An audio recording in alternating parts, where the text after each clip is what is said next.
Hello, everyone, and welcome to this month's edition of the Tom Salta Masterclass Series Live.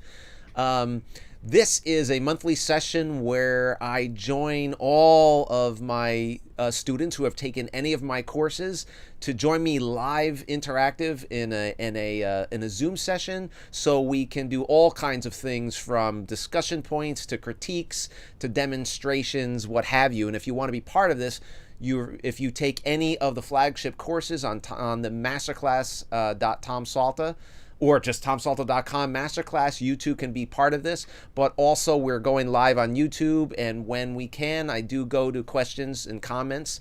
So if you have any and you're watching on YouTube, feel free to join in and ask away. Today we have an incredibly special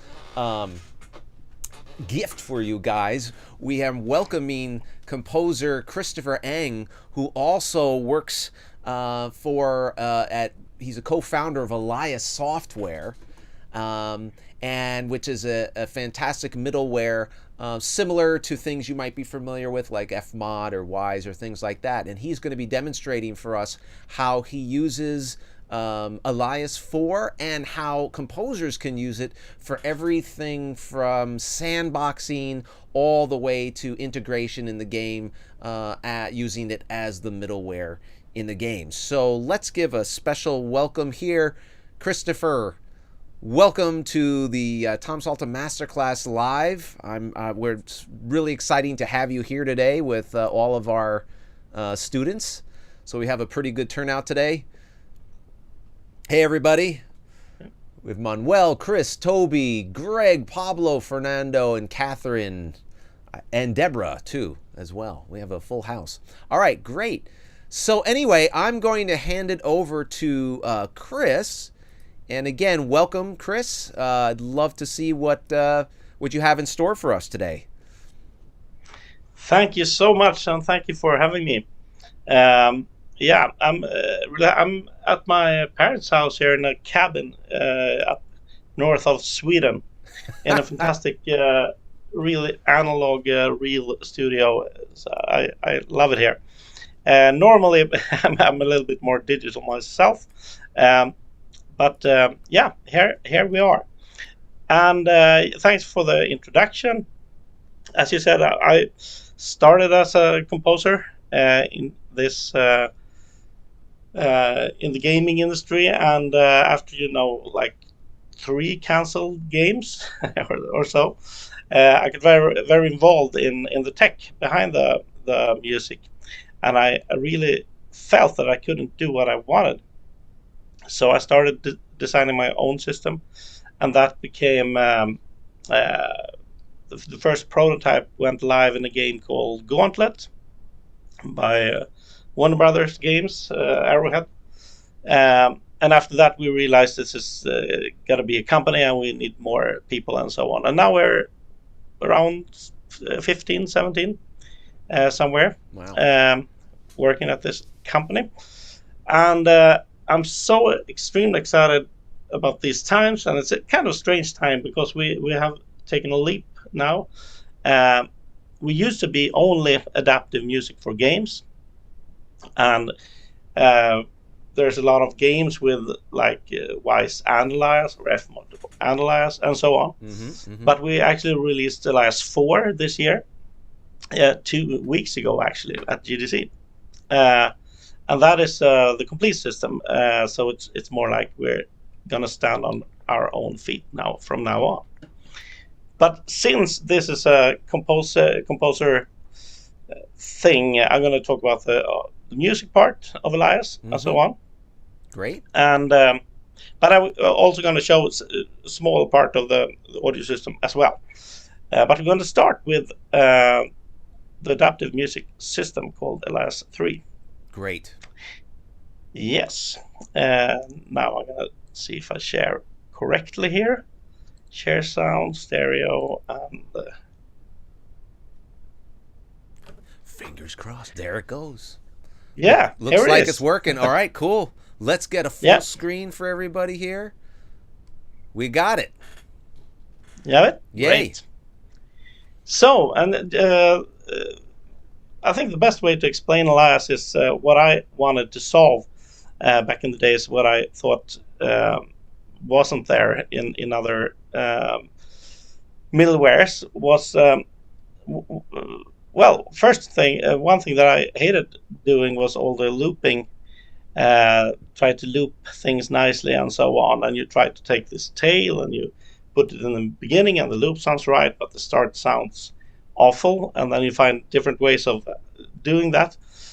But that was the first thing I did with Elias. So Elias, actually, you give Elias your music and say this is 32 bars, but you give it more. You give it the tail as well, and Elias will know that that is tail, and it will use it when it loops. And so you don't have to think about looping. That was the first thing I wanted to solve. The other thing was actually me as a gamer. I'm not a good gamer. My son is.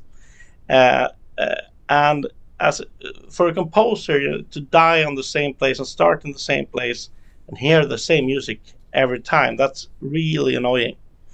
So let's start there. The first thing, if I start this music now from level 1 here. Do you hear that music? Yep, perfect. If I stop this and play again, a little bit different.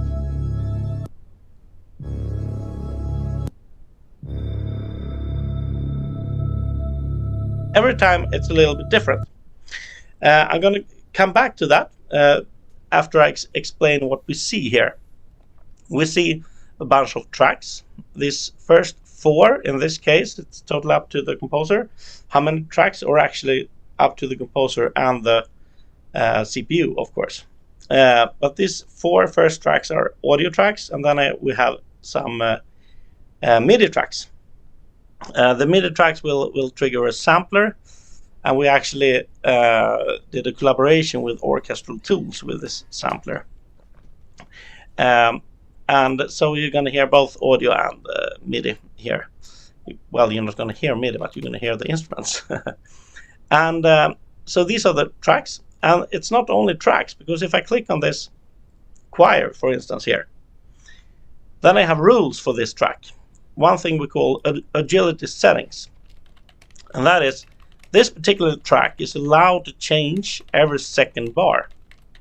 So if I'm telling Elias to change on bar 2, this track will tell me, no, I'm going to change on bar 3 instead, because that's my rule. And on top of that, we also have something we call smart transitions. And that is because the first gig I had as a composer in this for games was a very big game. I was the third composer needed for that project, and we had a live symphonic orchestra. And so I knew that if I'm going to build a system, I wanted to work with the symphonic orchestra, and not I can't rely on sample accuracy attacks and so on. So this smart transitions actually, if I tell a track to change on bar 5, beat 1, maybe it will change a little bit earlier or later, depending on the attack of that specific instrument in that specific time. That also means that if I don't do any settings to Elias at all, if I just throw in some music things into Elias and press play, they will behave differently. Every track will behave differently because of that feature. Of course, we have fade-ins and fade-outs as well. You know, fades. I think it's the ugliest thing in the world when you don't, when you just use them as a tool. I hate cross-faded symphonic orchestras and so on. But sometimes you need them, and sometimes it works. Like in this case, this is a very slow, quiet track. So we actually have a crossfade with 2 seconds. If we compare this track to like the drum kit, for instance, then the agility settings here says anytime, because that is MIDI. So it can change whenever it likes. So everyone has different agility settings, and it can also be set to exact. You could tell it to change on bar 5, beat 1, bar 8, beat 3, and so on. And what do I mean with change? Actually, here you see something that we call, in this version, we call it levels. It will be called states real soon. We're exactly between products now, so I'm going to give you the future name also when it's been changed. The levels here can be anything. It's more like the state is a better name, because it could be like when I go to 11, it will if we look here, it looks like this choir 11 will sound, and this one will be silent, and this one will sound, and so on. But that's not actually true, because if I go to this string track and I look at the level selection strategy, it says least possible change, and that could be closest above, closest below, closest to target, least possible change. So it will, or exact. If it's set to exact, then yes, it will be silent on level 11. But in this case, least possible change. So if we come from, let's say, level 9 and go to level 11, it will play level 9. I hope that is clear what it does. So let's see if we start this again. Can you still hear me? Is the balance okay between the music and me? Yes, everything sounds good. All right, great. So if I go now to, let's say, level 2,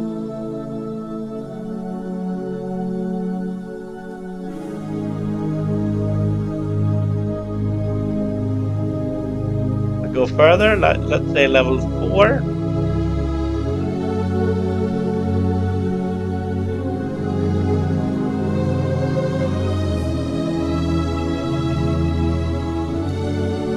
Then what we hear now is the boy plus some women in the choir, and we hear some string melody and something here. If we look at this level 2 here, if I open that up, I have a lot of versions of that, so it will always sound different. And that is also what happened when I start from the beginning, because on level 1 I also have a lot of versions of 2 of the tracks. Let's move a little bit more.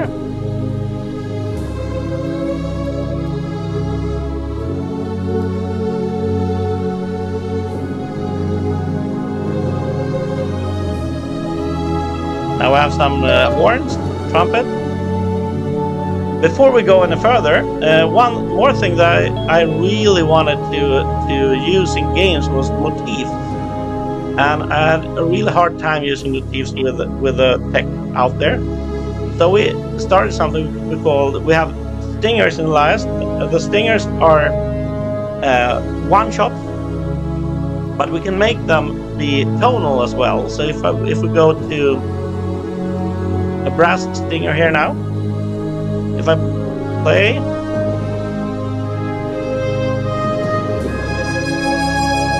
that trumpet you heard, let's say that is the motif for a character in the game, but you don't know when that character will appear.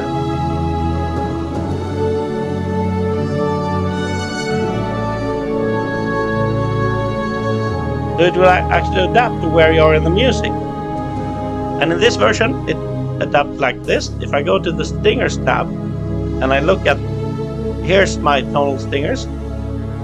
If I press play now,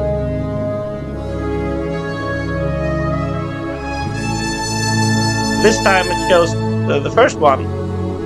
That is because that one is allowed to play where I was in the music. And if we look at a different one, there's different places they're allowed to play. But that is something you set up as a composer, and when you trigger it from the game, you just call the tonal brass stinger and it will work. So it saves a lot of time on the other end, if you will. And talking about stingers, I hope my voice will... talking about stingers, I could also use like a stinger. If I'm going to do a major leap in the music now, I can get help from in this case a pickup stinger. Then it will help with a extreme transition. So let's go to something really extreme. Go to level 14 now.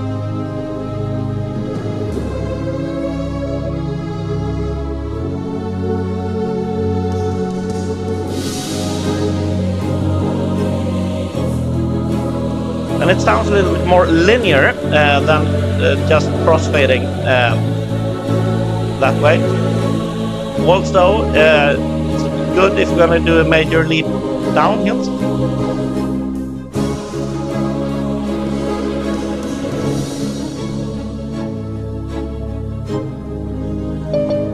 That was, of course, an extreme jump in the music that you could cover. Probably I could use a longer stinger to cover that up. But let's move ahead and go to the climax of this music. I'm going to do it like this.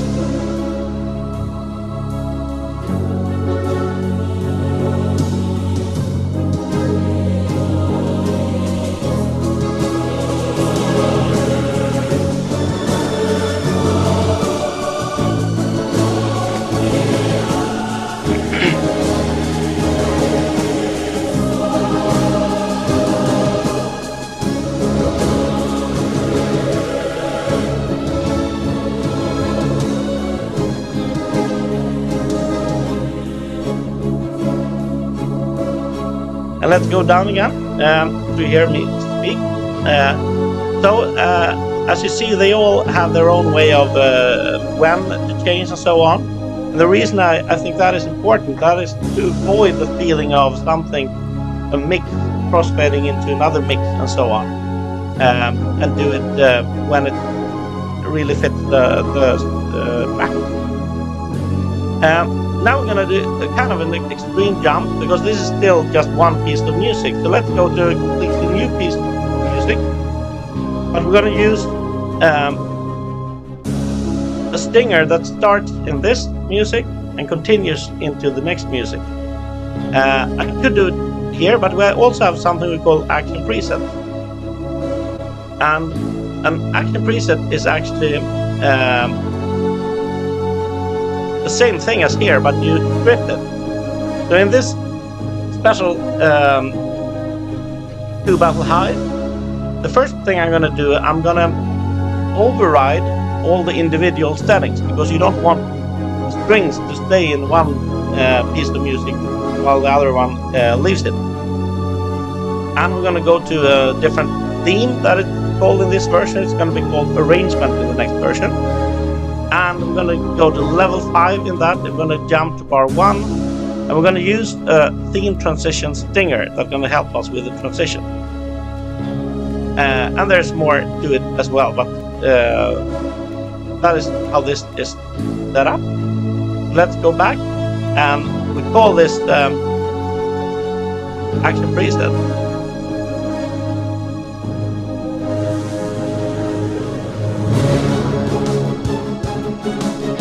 Now there's the battle.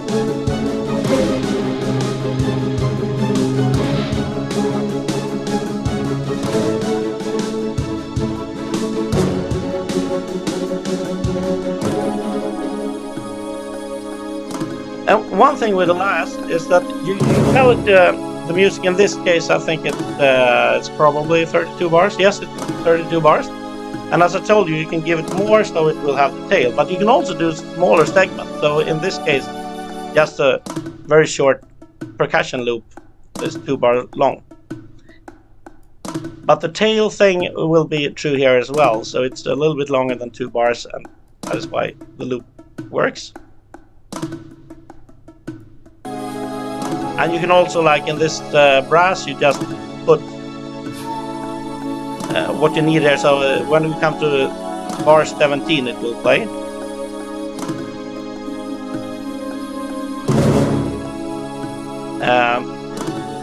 So in this case, let's move up a little bit.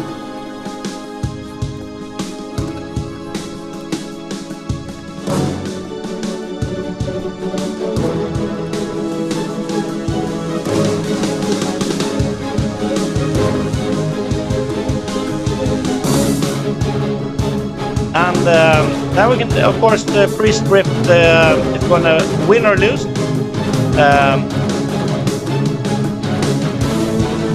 I usually ask, do you want to win or lose? The thumbs up if it's going to win, and the thumbs down if it's going to lose. Anyone? Toby? Okay, we're going to win. There's a really tasty win here, but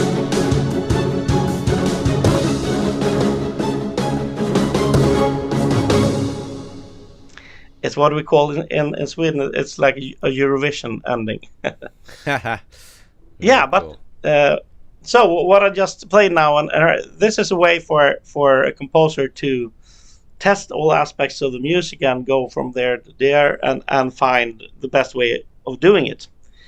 And we're, of course, only scratching the surface here, but one important thing is that every setting you do in Elias, you can override with a new set of settings.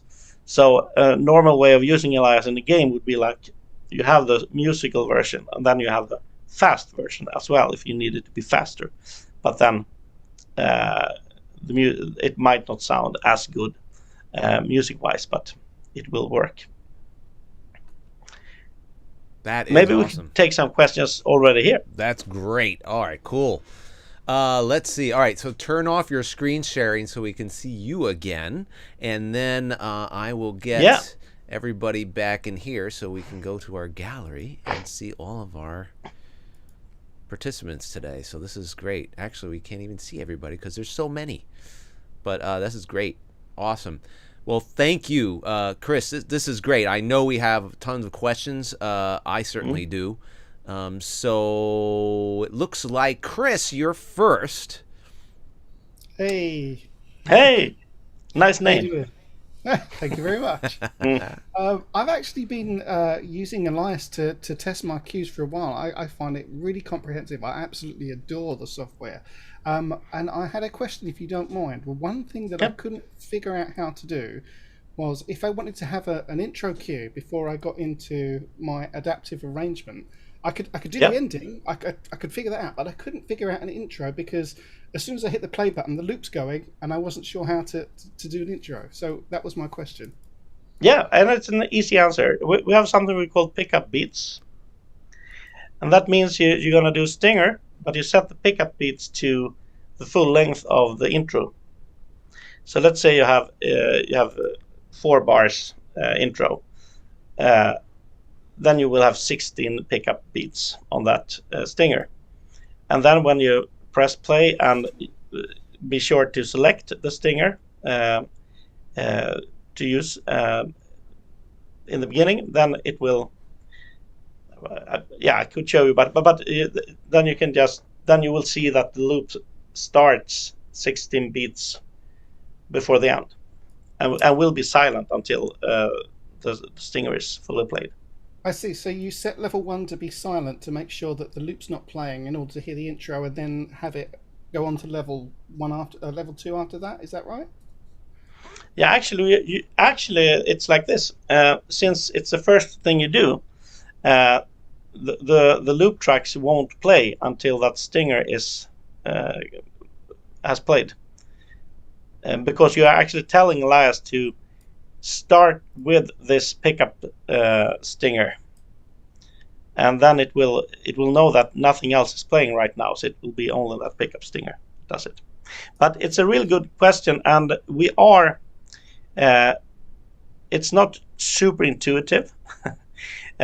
So we are changing that into the last 4.1 that will be released later this year.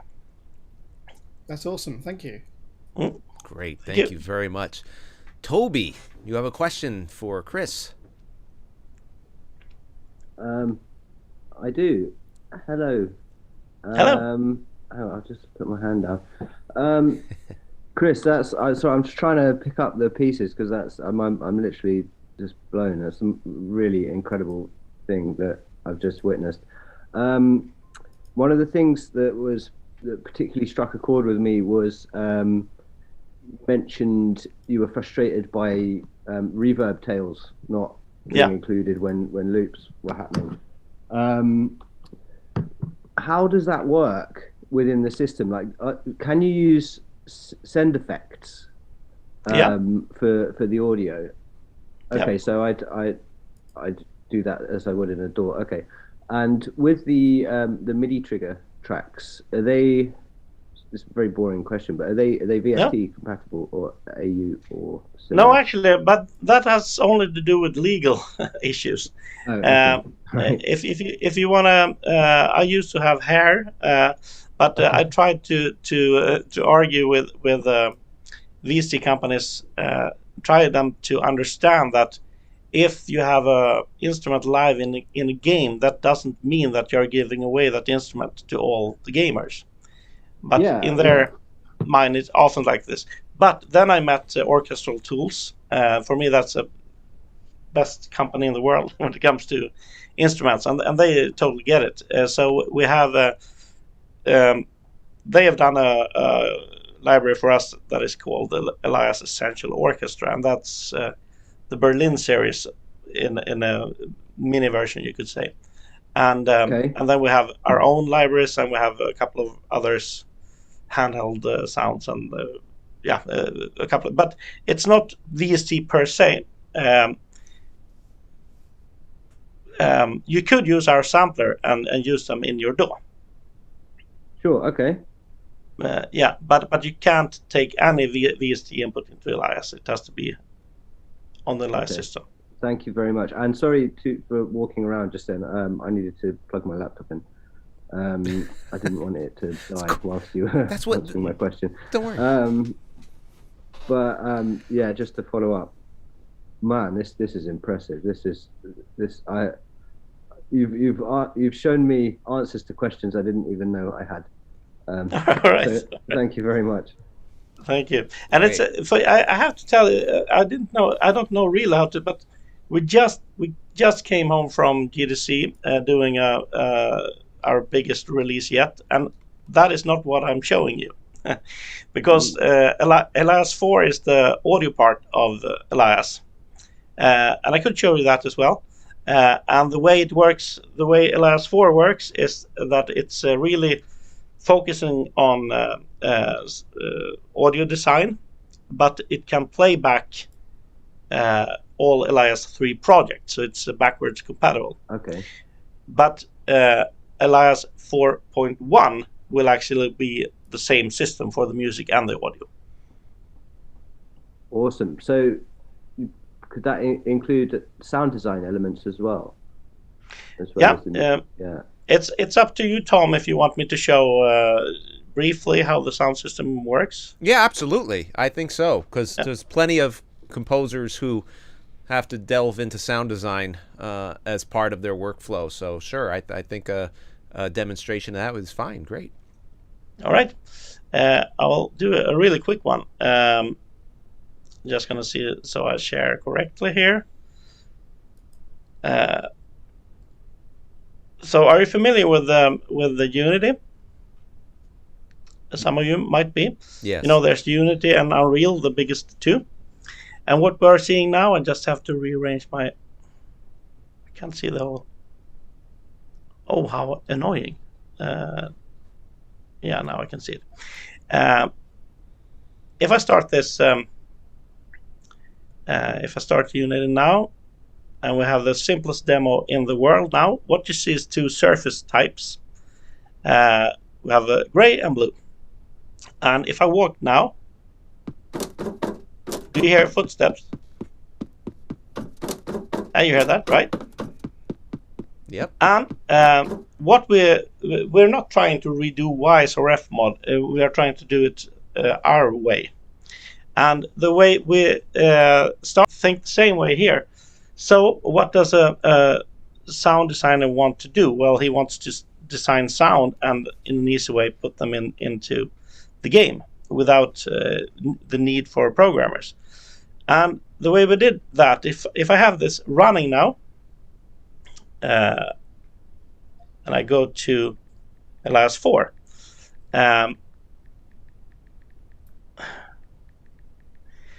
this is how that footstep looks like.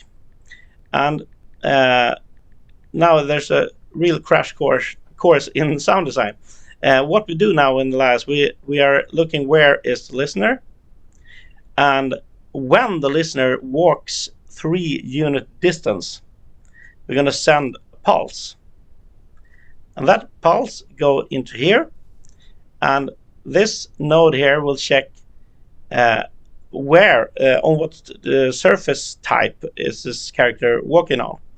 If it's concrete, it will send the signal to this sound container. If it's metal, it will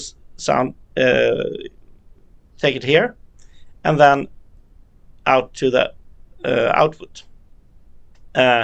So with the game now already running, I can remote the program. Let's say I put this on 1 instead, and if I jump back to sorry, did you see unit the whole time there?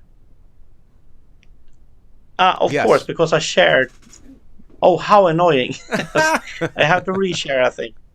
I have to reshare the whole thing then. I hate when that happens.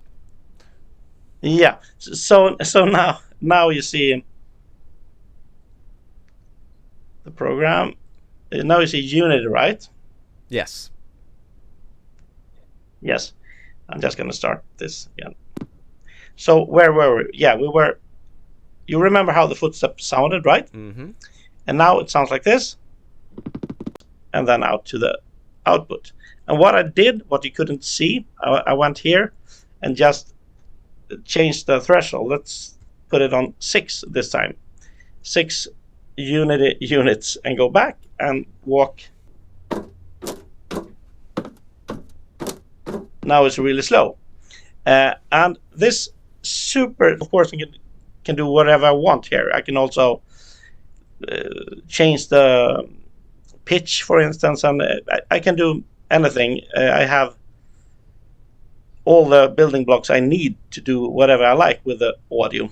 The whole the thing with Elias is, and what you could keep in mind is, everything is live. So I could also do like this. I don't like my footstep. I can go to the door, record new footstep, and when I press save, it will update in the game. So we are taking away everything that is called export and import. That is something we don't do.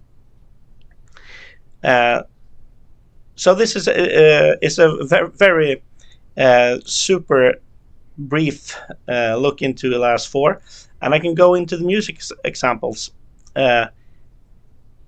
I can also do all the logic. Is there battle? If the answer is true, then go to battle high, the demo we just saw. Or if it's false, stay on this but change the level, something. So we can do all the logic behind the music as well. So even though Elias 4 is really a new program for audio design, the music part also got an update, you could say. That's great. That's very, very So cool. should I go back and take questions? Yeah, absolutely. I do have I have a question for you. I typically don't delve into middleware myself because it's just usually assigned to me that I'm just composing. And so anytime I have to do some kind of delivery in middleware, if it's beyond my skill set, which is usually the case, I'll bring in someone who's an expert. What I'm liking about what I see in Elias is it seems a little bit more intuitive and more friendly, composer friendly.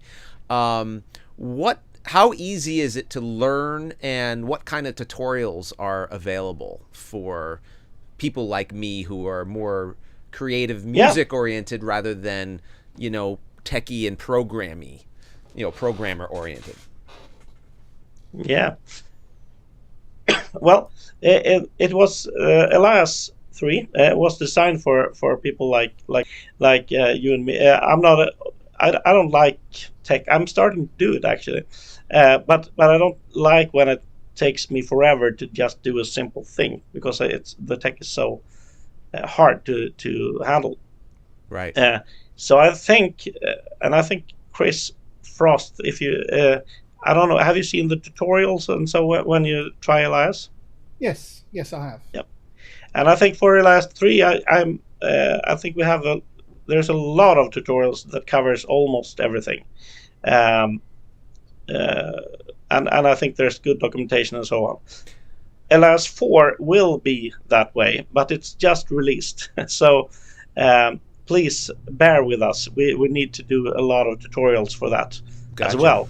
But the thing is, it's supposed to be like if you never dealt with sound design, but most composers has plugged in cool effects in their lives, and so it will be kind of easy to understand what's going on.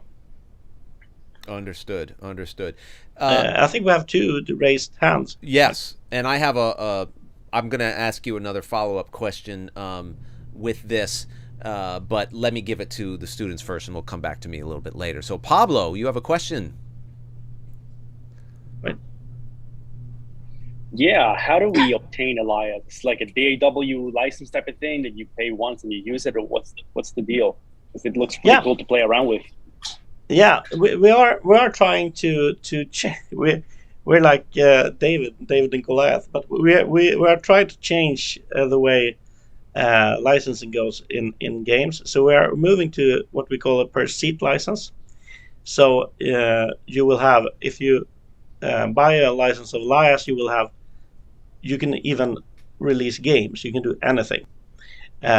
But we think that it's going to be like if it's a small game, you will need 1 or 2 seats. If it's a big AAA game, you might need 20 seats, or I don't know. But so that is how we look at it. Elias 3 that you just saw is free to use if you just want to use it for your own to experiment with it and so on.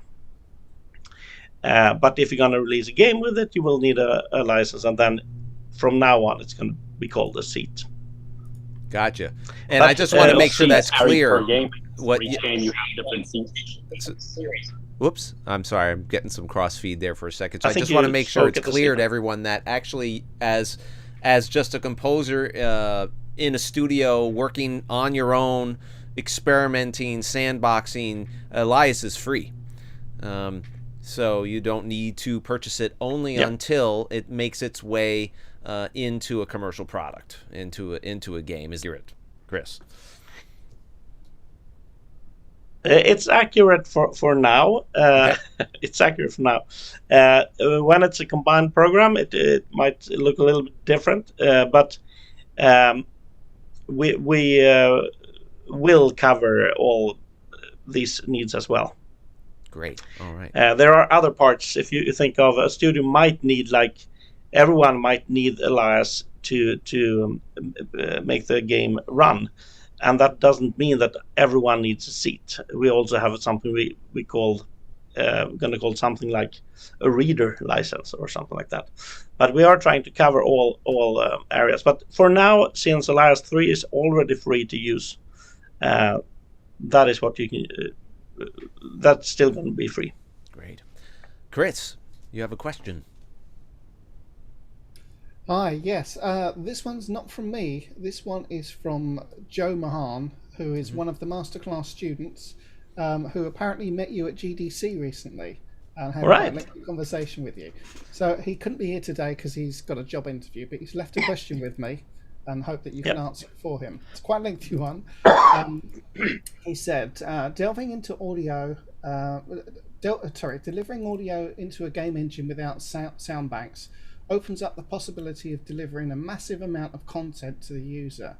It also sounds like Elias is open to supporting third-party plugins or collaborating with developers to integrate some of the material into the build, for example, Sign.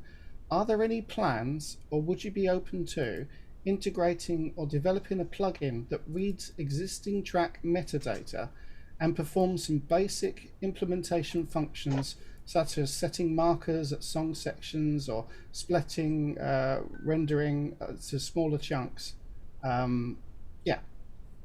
Yeah, a lot of questions in one there, but I'm glad that everyone had the answer yes. But I will try to explain. The last one was like reading metadata from a DAW, for instance. And yes, we are the way it is today is the first step of that. If you save an audio file in your DAW, it will auto ingest, as we call it, into Elias, and will actually be updated live into the game, and that's the first step. But the next step, many audio designers tend to use a long audio file with a lot of markers and want to export that. And Elias will also be able to, it can't in 4.0, but in a couple of versions ahead, it will be able to read that metadata and split it up into your project. And I think it was a question about, was it Sign or Yeah, he said it also sounds like Elias is open to supporting third-party plugins or collaborating with developers to integrate some of the material into the build, for example, Sign. Yeah, it's like this. Sign and the Elias sampler is built on the we built Sign for orchestral tools, but it's their design, and it's only true from you could think of it as the base of Sign is the same as the base of Elias. But then, of course, if you use Sign, as I do, I love Sign. All the cool things with the store online and the lists and everything like that. That is purely orchestral tools. We don't have that, but it's the same engine underneath, you'd say. But that doesn't mean that we can play any VSTs into Elias. I'm sure it would be quite easy to do it, but it takes us back to the legal issue. It's going to be hard to get that to work. Understood. Thank you very much. Thank you. All right. Deborah, you'll have to unmute your microphone. Oh, yeah. Can you hear me? We can hear you. Can't see you, but we can hear you. Okay, awesome. Yeah, yeah. I wanted to ask about the soundtrack from earlier because it was really, really awesome. But since I'm multitasking right here, so I didn't catch if you mentioned if that's something you just wrote for this masterclass or if it's something that's from a game or whatever. Because I would personally love to hear it again. So, but I don't know if I would be able to. Yeah, actually, thank you so much. It's the first thing I wrote for Elias, so it's 8 years old. So good. Thank you. So actually, I wrote that, and I wrote a lot of music back then. Then I got this company and worked with tech, but I'm so happy to. The last couple of years, I also worked with the It Takes Two soundtrack. So I'm back at composing again, and it feels really, really good. You can never, you know how it is. If you're a composer, you can't just stop. You have to do it again and again. That's right. Oh, that's awesome. Yeah. I have a question for you. For someone like me, when it comes to sandboxing and testing things out, I would want to use the easiest possible software if it's going to be another piece of software. I typically just do it the old-fashioned way, which is just skipping around in a session. For example, just skipping bars and do.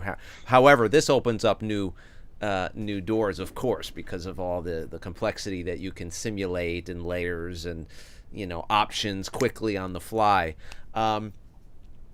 This might be a stupid question, but let's just say I go through all these derivations and all this work, but I know that the client is using Wise or something like that. How can I, as a composer, how could I best translate some of my results or findings from using, other than trying to talk them into using Elias or using it as some kind of feed into Wise, which I'd love to hear a little bit more about from you, if that's even possible. What would you advise for someone like me? Yeah, in many cases, you as a composer, you can't, you don't have the power to choose, and sometimes you do. But But there's, yes, of course, you can use Elias as sandbox and try your different ideas. It's going to be quite frustrating to rebuild it in Wise or Fmod, because there are so completely different tools than Elias. Right. It's the same. It's the same thing when I actually, one thing that I hate to do is when people send me Wise projects and say, how would you do this in Elias?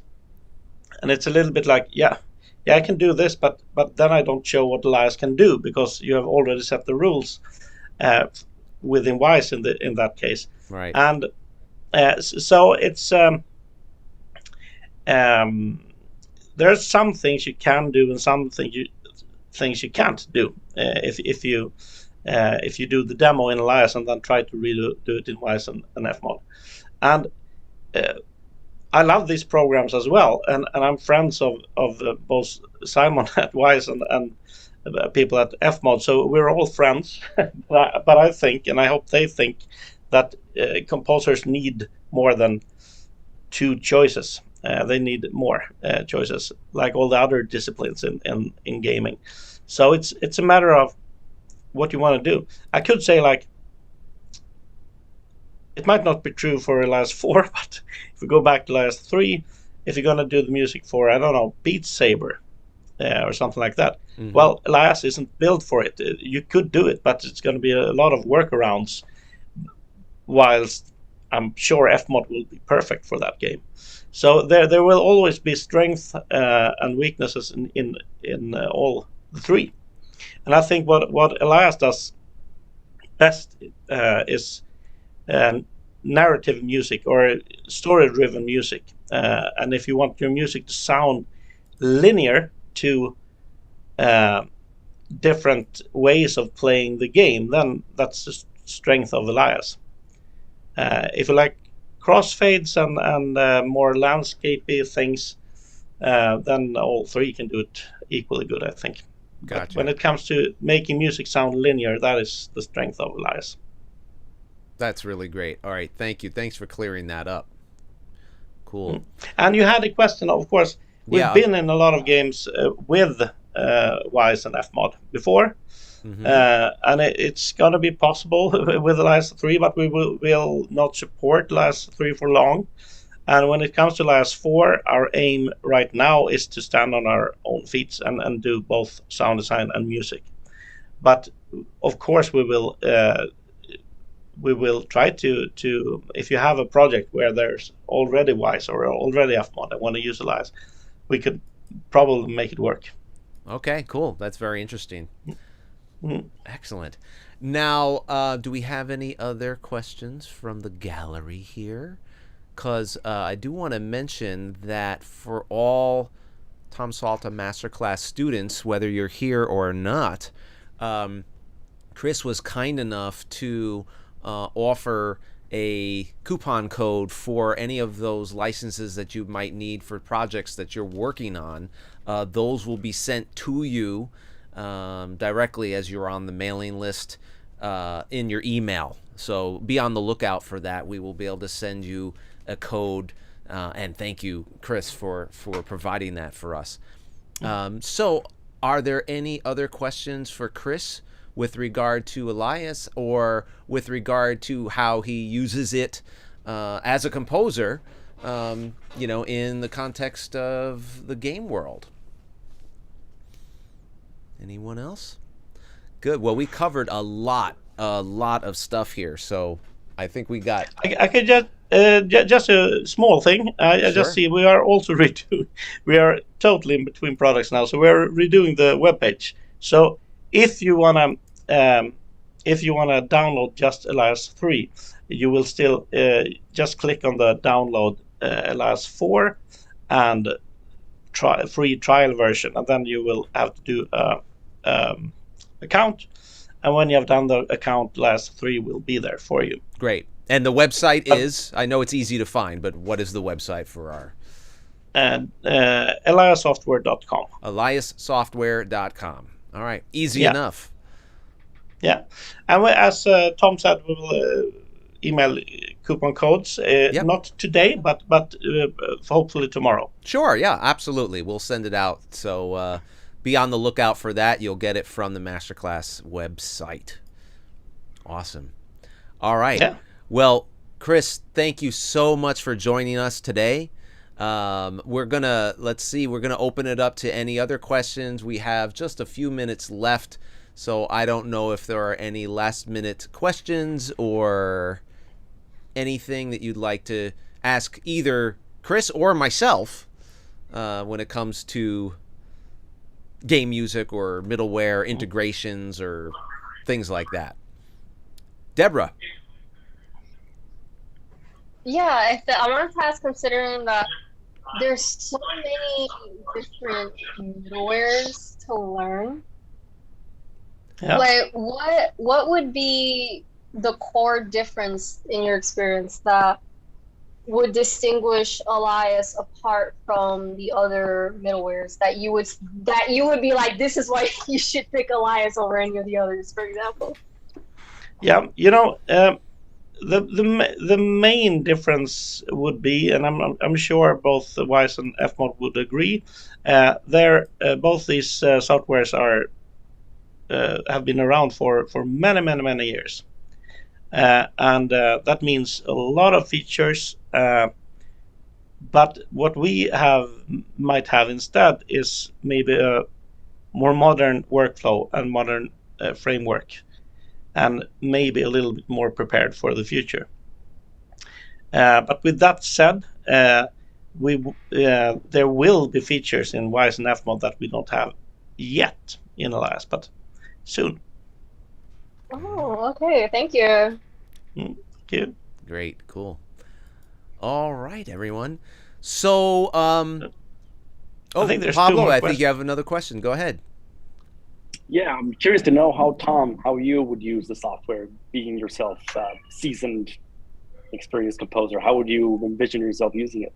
Yeah, so when I see something like this and I see flowcharts and things that are very intuitive like that, it gets me excited because it offers me the chance to try things quickly that would take me much longer to try, or to try things that I just wouldn't even bother attempting because it's not worth the technical trouble, and maybe I'll just say, well, it's good enough to do it this way, or I'm thinking more in a traditional DAW sense. But when you start looking at this, it could open up new possibilities, and I would definitely use it in a sandboxing setting, just as a composer. For me, just looking at quickly trying different elements from different areas or different layers or different sections and transitions, for example, seeing how something loops really quickly. It would just be another tool that is, a step beyond, or many steps beyond, what I could quickly do in a DAW. That's the way I would foresee myself using Elias. Sounds awesome. That's a good question, though. Excellent. Cool. Great. All right. So before we wrap up, again, I want to thank you, Chris, for joining us today. Christopher Eng from Elias Software. We really appreciate your time. And if you haven't checked out the amazing soundtrack to It Takes Two, please do. That won tons of awards this year, and I know it's an amazing, amazing game. So congratulations on that, and you must not sleep very much. That's what I'm thinking. All right. Okay. Awesome. Yeah, it's a lot of music in it. Great. All right. So also, I just want to make a quick announcement, too, that I just released today a bunch of new mini courses on the Masterclass website. They're very inexpensive and short courses that focus on one skill, one particular discipline that people have asked me about, and there's going to be more and more videos like that. So check it out. Some of them are free, like Tech Best Practices. I highly recommend everybody watches that, even people who are not in music, because these are things that have saved my butt many times. And it's really important as professionals that you are prepared for the worst and that you're thinking long term. So check that one out, and check out some of the other videos as well. And our next hang is going to be a month from now. It's going to be every 4th Wednesday, same bat time, same bat channel.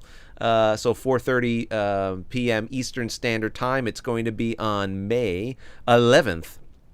That's the next one that we have coming up.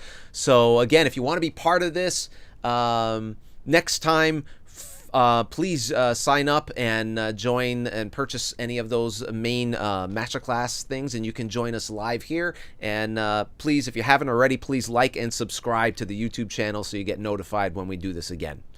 All right? Great. Everyone, thank you so much, and until next time, I'll see you later. Thank you so much. Okay. Thank you. Bye-bye. Bye.